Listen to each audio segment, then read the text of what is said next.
にちは、プリンセスモナコです。今日はね、裏の庭というか畑から20株さつまいもの苗植えたでしょう。その20株からどれくらいさつまいもが収穫できたかお見せしたいと思います。20株ですよ。これだけ。これだけです。普通なら、普通の3分の1ぐらいだと思いますわ。すごいですよね。こういう大きいのもありますけど、全部モグラに食べられてるんです。ほら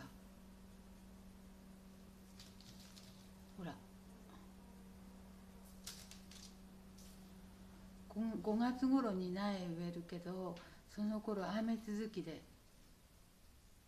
天候が悪かったので、さつまいもの葉っぱが全然大きくなれなかったんですよ、小さくて。だから心配してたんですけど、案の定ですわ。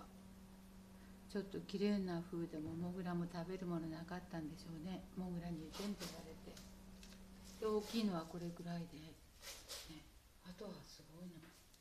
あとは向こうの全部ちっちゃい、こんなちっちゃいの。小さいのにモグラに食べられてるんです。すごいでしょう。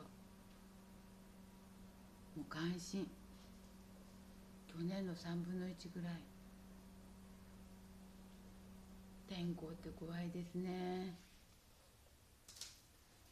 20株でこんなちょっとしかなかったですよ。